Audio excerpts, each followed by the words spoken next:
प्यारो बच्चों नमस्कार। आइए आज हम हरिहर काका पाठ को पढ़ें। हरिहर काका पाठ कक्षा 10वीं कोर्स बी की पाठ्य पुस्तक संचयन का पहला पाठ है। तो इस पाठ को आरंभ करने से पहले आइए मैं भूमिका में कुछ शब्द आपसे कहता हूँ। इसके बाद सिलसिलेवार इस पाठ की हम स्टार्टिंग करेंगे, इस पाठ को बताएंगे आपको। ठीक है बच्चों, आपको पता होना चाहिए कि समाज में सुखी जीवन जीने के लिए रिश्तों का बहुत अधिक महत्व है। परंतु आज के समाज में सभी मानवीय एवं पारिवारिक मूल्यों को पीछे छोड़ते जा रहे हैं। ज्यादातर लोग केवल स्वार्थ के लिए ही रिश्ते निभाते हैं। आज का व्यक्ति स्वार्थी मनोवृत्ति का हो गया है। प्यारे बच्चों, हमारे समाज में हमें देखने को मिलता है कि कुछ बुजुर्ग भरोसा करके अपनी जिंदगी में ही अपनी जायदाद को अपने रिश्तेदारों या किसी और के नाम लिख देते हैं। वे सोचते हैं कि ऐसा करने से उनका बुढ़ापा आसानी से कट जाएगा। पहले तो रिश्तेदार भी उनका आदर सम्मान करते हैं, परंतु बाद में बुढ़ापे में परिवार वालों को 2 वक्त का खाना देना भी बुरा लगने लगता है। बाद में उनका जीवन किसी कुत्ते की तरफ हो जाता है। न वो घर के रह जाते हैं न घाट के रह जाते हैं। किसी शायर ने बूढ़े लोगों की स्थिति पर बड़ी अच्छी पंक्तियां बयां की हैं। उनका कहना था कि कैक्टस को सजाकर गुलदान में रखता है, बूढ़े चरागों को घर या बाहर दालान में रखता है, और जुगनू को रखता है हिफाजत से फानूस में, मगर बूढ़े चिरागों को तूफान में रखता है। आज की स्थिति यही हो चुकी है। इस पाठ में हम देखेंगे कि एक वृद्ध व्यक्ति जिनका नाम है हरिहर काका, उनके जिम्मे 15 बीघे खेत है, उनके हिस्से में 15 बीघे खेत है। उस 15 बीघे खेत के लिए उनके अपने सगे भाई ही किस तरह उनकी जान के दुश्मन बन चुके हैं। और तो और जो समाज में धर्म के ठेकेदार हैं, वे लोग भी किस तरह से स्वार्थी मनोवृत्ति का परिचय देते हैं। धर्म और सबको ताक पर रखकर किस तरह से हरिहर काका जैसे वृद्ध व्यक्ति को सताते हैं, उनको यातना देते हैं। इस कहानी को बड़ी मार्मिक कहानी है। तो आप इस कहानी को पढ़ेंगे तो निश्चित रूप से आपकी आंखें खुल जाएंगी और समाज में वृद्धों के प्रति जो आपका नजरिया, जो नकारात्मक नजरिया बना हुआ है अगर, तो वो निश्चित रूप से आप सकारात्मक नजरिया आपका बन जाएगा। इस कहानी को पढ़ लेने के बाद आप जो है अपने बड़े बूढ़ों का सम्मान करना शुरू कर देंगे। यदि नहीं करते हैं तो, यदि करते हैं तब तो कोई बात नहीं। तो आइए हम कहानी की शुरुआत करें। अभी मैंने आपको भूमिका में कुछ बताया, अब आइए हम दूसरे पॉइंट पे चलें। आज सिर्फ मैं 5 पॉइंट्स तक, 5 बिंदुओं तक आपके साथ रहूंगा। इसके बाद की जो कहानी है थोड़ा सा आपको इंतजार करना पड़ेगा। 1-2 दिन बाद इसके बाद वाली कहानी भी मैं उसका भी वीडियो बनाकर डाल दूंगा। तो पहले आइए, पाठ काफी लंबा है, काफी बड़ा है, तो अगर हम इसको 2 पार्टों में कर लें तो हम बड़े आराम से इसको समझ लेंगे। तो आज सिर्फ आपको मैं 5 बिंदुओं का आधार पर रख करके आपको ये पाठ समझाऊंगा। जो पहला बिंदु है वो अभी मैंने बता दिया आपको। अब सेकेंड यानी कि दूसरा जो पॉइंट है, देखिए लिखा है कि लेखक व हरिहर काका के बीच का संबंध। हरिहर काका के बीच का संबंध कैसा है?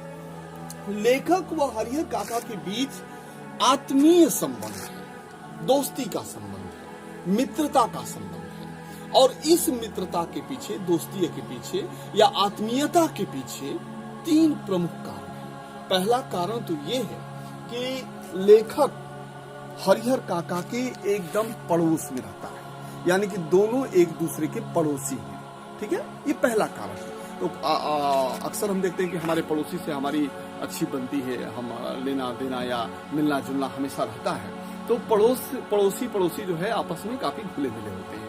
तो ये पहला कारण है कि लेखक और हरिहर काका के बीच की दोस्ती का पहला कारण है कि दोनों एक दूसरे के पड़ोस में हैं। दूसरा कारण है कि लेखक की माँ उसे बतलाती थी कि जब वो छोटा था तब हरिहर काका उसे अपने कंधे पर बिठाकर पूरे गांव में घुमाते थे, उसे बहुत प्यार करते थे। लेखक जब बड़ा हुआ और उसकी माँ ने जब उसे बताया तो स्वाभाविक है, जब हम जानते हैं कि हमारे बचपन में ये अमुक व्यक्ति हमें दुलार करता था, प्यार करता था, तो हमारा प्यार जब जवानी के बाद हम जब ये जानने लगते हैं कि वो हमें प्यार करता था, तो हम उससे जुड़ जाते हैं।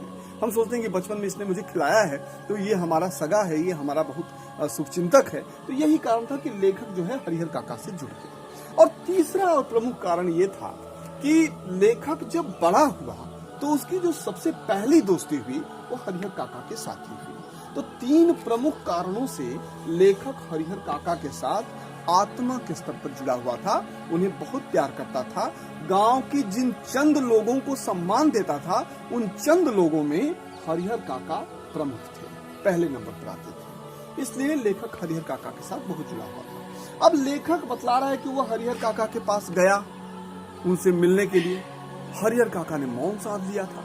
लेखक ने कारण जानना चाहा, लेखक ने उनसे हालचाल पूछा, लेकिन हरिहर काका ने उसकी तरफ एक बार उड़ती नजर से देखा और उसके बाद शून्य में देखने लगे। उन्होंने लेखक से कोई बात नहीं की। आखिर हरिहर काका के अंदर जो ये गूंगापन समाया था, हरिहर काका जो ये गूंगेपन के शिकार हुए थे, आखिर क्यों, ऐसा क्या हुआ था हरिहर काका की जिंदगी में कि वे गूंगेपन के शिकार हो गए थे? तो इस चीज को समझने के लिए हमें हरिहर काका की पूरी कहानी समझनी होगी। हम हरिहर काका के अब और पिछली जिंदगी को जानना शुरू करेंगे, क्योंकि ये आखिरी जो समय का, इस पाठ के आखिरी वाला जो सीन है, दृश्य है, उसका मैंने अभी आपको बताया। तो आखिर इस दृश्य के पीछे कौन से ऐसे कारक थे जो जिम्मेदार थे, इन चीजों को जानने के लिए हमें हरिहर काका की पूरी जिंदगी समझनी पड़ेगी। हरिहर काका की कहानी आरंभ करने से पहले 2-3 चीजें हमें जानना पड़ेगा, क्योंकि ये 2-3 चीजें इस कहानी के लिए बड़े ही महत्वपूर्ण हैं। जो तीसरा बिंदु है, आप देखेंगे लिखा है हरिहर काका का गांव। तो आइए हम हरिहर काका के गांव पहले आपको लेकर चलें, फिर हम ठाकुरबाड़ी चलेंगे और इसके बाद हरिहर काका के परिवार के बारे में जानेंगे। ठीक है, तो मैं इसको जरा मिटा दूं और मिटाने के बाद में फिर मैं आगे चलता हूं। तो देखिए हरिहर काका का गांव, आइए हम पहले तीसरा पॉइंट समझ लें। आपको मैंने 2 पॉइंट समझा दिया है, 2 बिंदु समझ गए हैं आप लोग। अब तीसरा बिंदु समझने के लिए हम चलते हैं हरिहर काका के गांव में। तो आपको मैं बता दूं, ये देखिए, ये मैंने यहाँ पे एक पॉइंट बना दिया, इसको मैं बता दिया बिहार का ये आरा। आरा कस्बाई शहर है। इस आरा से 40 किलोमीटर दूर, आरा से 40 किलोमीटर दूर यहाँ मैंने पॉइंट बना दिया। ये मैंने लिख दिया हसन बाजार बस स्टैंड। हसन बाजार बस स्टैंड, हसन बाजार बस स्टैंड। अब देखिए, इस हसन बाजार बस स्टैंड के पास ही, नजदीक ही, ये हो गया हरिहर काका का गांव। ये हो गया हरिहर का गांव।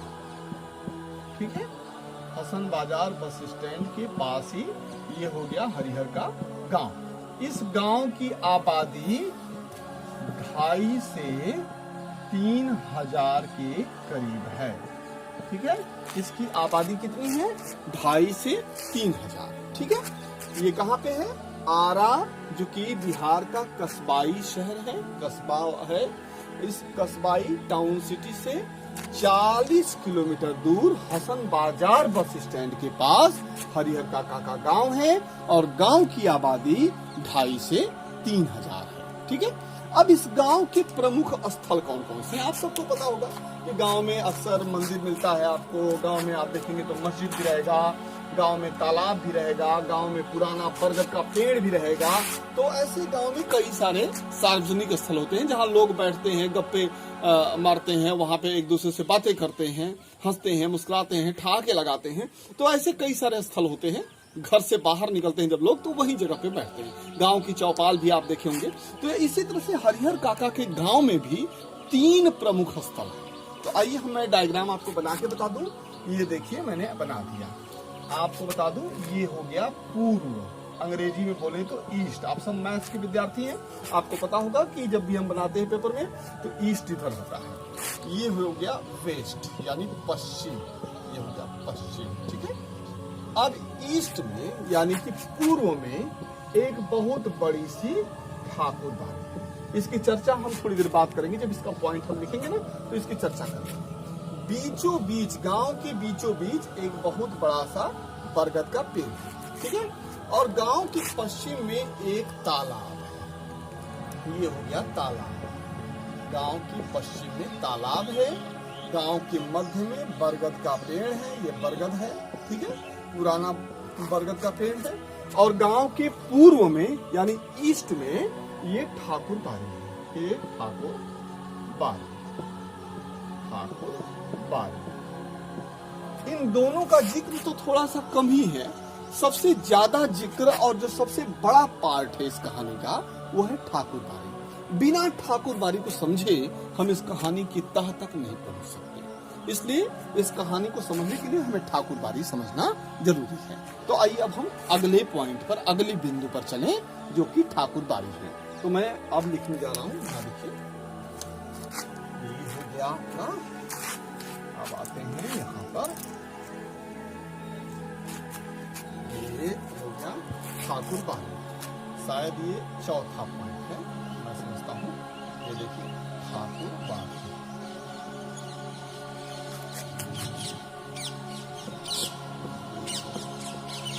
आपको बता दिया था मैंने कि गांव में, गांव के पूर्व में, ईस्ट में एक ठाकुर बाड़ी। ठाकुर बाड़ी की स्थापना कब हुई, कैसे हुई, इसका सही कोई तथ्य नहीं मिलता, लेकिन गांव वालों के अनुसार एक कहानी प्रचलित है इस ठाकुर बाड़ी की स्थापना के विषय में, कि जब गांव पूरी तरह बसा भी नहीं था तब एक साधु कहीं से घूमते फिरते गांव में आ गए। गांव में 15-20 घर थे। वो साधु आए, सुबह शाम लोगों से मांग मांग कर खाना खाने लगे।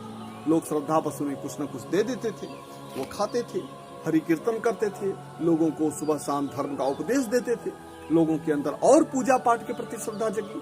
बस लोगों ने उसी जगह पर जहाँ साधु महाराज रहते थे एक छोटी सी ठाकुर बाड़ी बना दी, एक छोटी सी ठाकुर बाड़ी, ताकि बस इसमें जो है पूजा पाठ हो सके, ठीक है। अब ये छोटी सी ठाकुर बाड़ी बनी। इस छोटी सी ठाकुर बाड़ी में वो साधु महाराज पूजा पाठ करते थे। जैसे जैसे अब वो साधु महाराज कब मर गए, कब स्वर्गवासी हो गए, इसका कुछ नहीं है, लेकिन इन्हीं की वजह से ये ठाकुर बाड़ी की स्थापना हुई। इसके बाद जैसे जैसे गांव का विस्तार होता गया, 20-25 से 50, फिर 50 से 100, 100 से 200, 1000, ऐसे जैसे जैसे मतलब गांव फैलता गया, गांव का विस्तार होता गया, इस ठाकुर बाड़ी के कलेवर में भी विस्तार होता गया। ये ठाकुर बाड़ी जो अब इतनी छोटी थी, अब एक ऐसा समय आ गया कि अब यह ठाकुर बाड़ी गांव की ही नहीं अपितु पूरे इलाके की सबसे बड़ी ठाकुर बाड़ी हो गई। अब ये देखिए सबसे बड़ी ठाकुर बाड़ी। इस ठाकुर बाड़ी में देखिए ये मैंने बना दिया ठाकुर बाड़ी, ठीक है। अब ये ठाकुर बाड़ी हो गया यहाँ पे। अब चित्रकारी मैं नहीं करूंगा, आप ऐसे समझ लीजिए। तो अब देखिए ये बहुत बड़ी सी ठाकुर बाड़ी हो गई। अब इस ठाकुर बाड़ी का नाम पूरे इलाके में गूंजता था। अगर किसी को गांव की पहचान बतानी होती तो वो बताता कि मैं उस गांव का रहने वाला हूं जहां पर बहुत बड़ी सी ठाकुर बाड़ी थी। तो पूरी गांव की पहचान बन गई थी ठाकुर बाड़ी। पूरे इलाके में इस ठाकुर बाड़ी की तूती बोलती थी। इस ठाकुर बाड़ी का आलम ये था कि इस ठाकुर बाड़ी में लोगों का इतना इस ठाकुर बाड़ी के प्रति श्रद्धा का भाव था लोगों के अंदर, कि अगर कोई भी शुभ कार्य, कोई भी मांगलिक कार्य करना होता तो ठाकुर बाड़ी में मन्नत मांगे बिना वह कार्य संभव ही नहीं होता। किसी की लड़की की शादी तय नहीं हो रही है, वह ठाकुर बाड़ी में जाकर मन्नत मांगता। तो अगर मान लीजिए शादी तय हो गई तो वो खूब चढ़ावा चढ़ाता। किसी के घर में लड़का नहीं पैदा हो रहा है, वो जाकर ठाकुर बाड़ी में मन्नत मांगता। कोई मुकदमा नहीं जीत पा रहा है तो वो ठाकुर बाड़ी में जाकर मन्नत मांगता। मतलब हर एक शुभ कार्य के लिए ठाकुर बाड़ी की तरफ लोगों की निगाहें होती। लोग इसी ठाकुर बाड़ी में जाकर खूब चढ़ावा चढ़ाते। कोई बहुत खुश हो जाता तो अपनी जमीन का एक टुकड़ा ठाकुर बाड़ी के नाम लिख देता। इस तरह से इस ठाकुर बाड़ी के जिम्मे 20 बीघे खेत हो गए थे। यानी इस ठाकुर बाड़ी के पास 20 बीघे खेत इस ठाकुर बाड़ी के पास हो गए थे, ठीक है।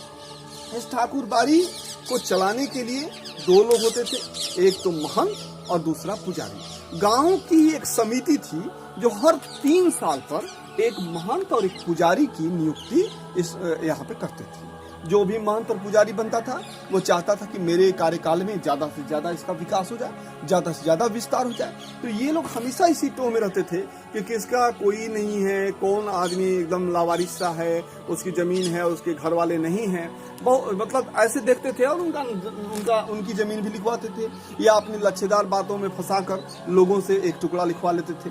ऐसे करके करके करके इस ठाकुर बाड़ी के जिम्मे कितने बीघे हो गए? 20 बीघे खेत हो गए। ठीक है। अब गांव में जैसे मान लीजिए कि दिवाली का त्योहार आता है तो पहला दिया इस ठाकुर बाड़ी में जलता है। अगर होली का त्योहार आता तो पहला जो गुलाल का जो पहला मतलब लगाते हैं ना, तो वो ठाकुर बाड़ी में ठाकुर जी पर गुलाल लगाते हैं जो सबसे पहले। इसके बाद ही होली का त्योहार मनाया जाता है। किसान लोग अगर दवनी कर लेते, दवनी मतलब समझ रहे हो, जो आज थ्रेसर में हम नहीं डालते हैं अनाज वगैरह और एक तरफ भूसा हो जाता है एक तरफ अनाज हो जाता है, पहले के जमाने में बैलों से ऐसे घुमा घुमा के हम करते थे, तो उसी को हम दवनी करते हैं। दवनी मतलब अनाज एक तरफ और भूसा एक तरफ निकालने की प्रक्रिया। ठीक है ना।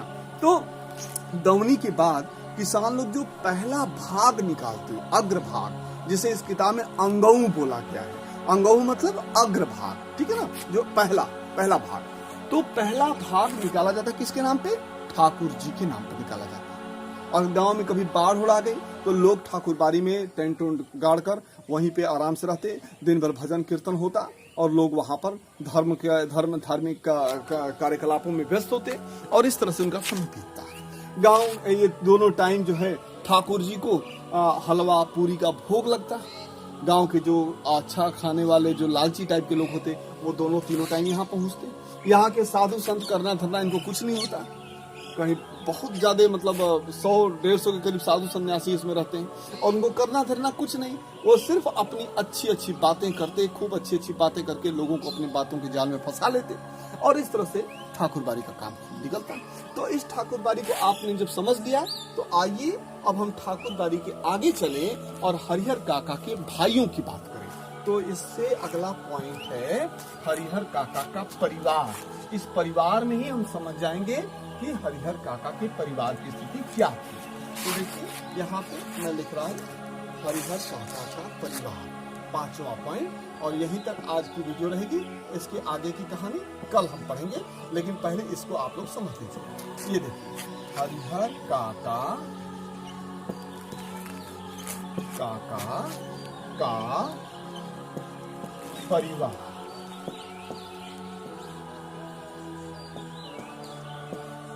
बच्चों हरिहर काका का जो परिवार था वो संयुक्त परिवार था। हरिहर काका के और 3 भाई थे।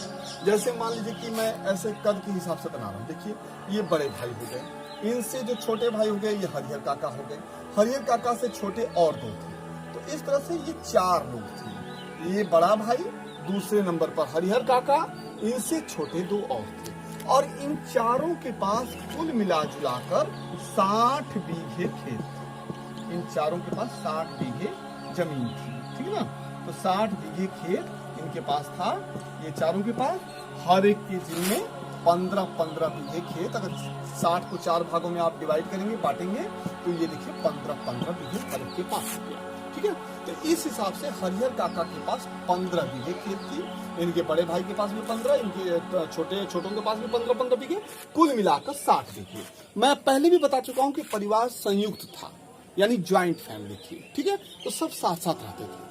हरिहर काका के अलावा इन तीनों के बाल बच्चे थे, तीनों की शादियां हो चुकी थी, बाल बच्चे थे और इनके बच्चों की भी शादियां हो चुकी थी, 2 की शादियां हो चुकी थी। हरिहर काका को कोई संतान नहीं थी। इन्होंने संतान की चाह में 2-2 शादियां की, पर दोनों ही पत्नियां बिना संतान जने, बिना बच्चा जने स्वर्ग सिधार चुकी थी। अतः हरिहर काका के पास कोई औलाद नहीं थी, इनकी कोई औलाद नहीं थी, यह निसंतान थे और अपने भाइयों के परिवार को ही अपना परिवार मानकर उनके साथ सुखपूर्वक रहते थे। तीनों भाइयों ने अपनी अपनी पत्नियों से कह दिया था कि तुम हरिहर भाई का विशेष ख्याल रखना, क्योंकि उन भाइयों को पता था कि हरिहर काका की जो हिस्से की जमीन है वो इनके साथ ही है। अगर हरिहर काका थोड़ा सा भी बिदक गए तो ये 15 बीघे खेत इनसे निकल जाएगा। इसलिए इन्होंने अपने पत्नियों को ताकीद कर दिया कि आप लोग हमारे भाई साहब का विशेष ध्यान रखना। लेकिन पत्नियां तो पत्नियां, उनकी पत्नियां, हरिहर काका की तो पत्नियां थी नहीं। वो अपने पतियों को ख्याल रखती थी। 1 महीना 1.5 महीना तक हरिहर काका का खूब ख्याल किया। लेकिन इसके बाद हरिहर काका की उपेक्षा होने लगी। ठीक है, अब इसकी यहीं तक कहानी में रोकता हूँ। इसके आगे की कहानी अगले वीडियो में मैं डालूंगा। तब तक के लिए विदा लेना चाहूंगा। धन्यवाद।